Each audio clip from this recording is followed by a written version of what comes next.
Ganyan po kahirap yung ano, hirap yung construction worker. Kalaban ng construction worker yan pagka umulan-ulan. Ganyan po kahirap yung buhay ng construction worker, pero proud pa rin ako na construction worker ako. Kahit pa paano may nagagawa tayong mga tirahan ng mga tao. Pero pagka ulan-ulan, agoy, wala na. Cut yung oras, sayang yung araw.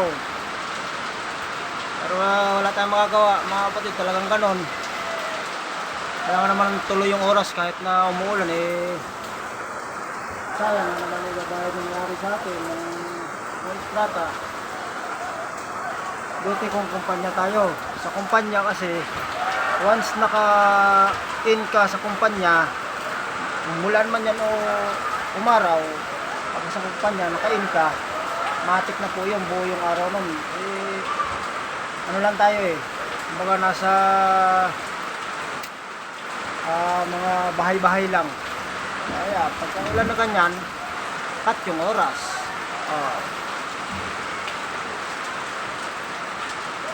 Ayan po kahirap yung construction worker. Pag ulan, walang trabaho.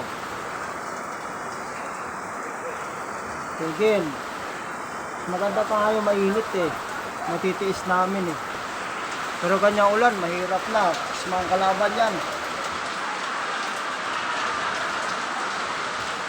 Kaya sa mga talaga natin na minor de edad na nag-aaral pa, mag-aaral kayo hanggat kayang pag-aralin ng magulang. Huwag yung magbubulakbul.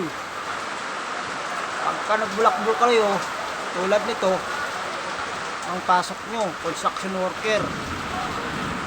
Ayun naman sa akin ano lang, payo lang naman.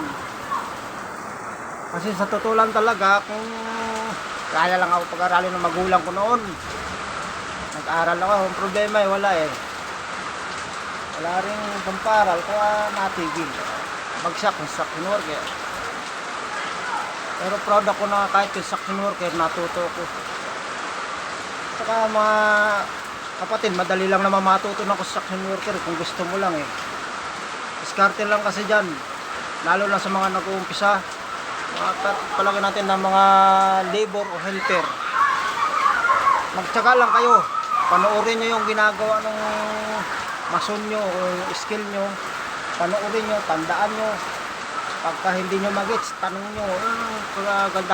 Tanong lang, huwag kayo mahiya magtanong. Yun ang tips ko sa mga bagong gustong maging matutong construction worker o gustong matutong mag-skill sa construction. Tanong nyo, pagka hindi nyo nag-gets, tanong nyo kagad. Ano lang. Tapos i-record nyo sa utak nyo. Posible yan sa isang project lang. Pagkatapos tulad nito, pag natapos ng project na to, yung labor na yun, posible na hindi matuto kung gusto.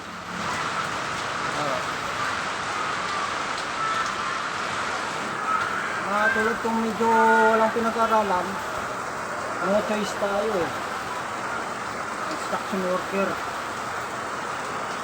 Pero maganda naman po construction worker marami ka natutulungan ng tao. Marami kang, siyempre yung paggawa lang ito, napakalaking bagay na ito may masilungan sila, maayos, hindi tumutulo pagkatapos. Kaya dun sa iba na minamaliit yung construction worker, natatawa na lang ako hindi na alam halaga ng construction worker Yan po, pinakita ko lang po sa inyo kung gaano kahirap yung pag-tag-ulan. Number 1 na kalaban ng construction worker, tag-ulan. Half day, cut off ang oras. Nagawa pa naman sana tayo ng landing nung hagdan. Problema, umuulan hindi makagawa. Ay, maraming salamat po mga kapatid. Isang mapagpalang araw po sa ating lahat. Hanggang sa muli, paki-share na lang din po, tapos paki-subscribe, tapos paki-like na lang din po. Maraming salamat po. Hanggang sa muli, sana may natutunan ko sa aking video na to. na kahit wala akong tutorial sa inyo, eh, sa mga payo man lang ba, lalong-lalo na dun sa mga bata, mga nag-aaral na nagbubulakbol.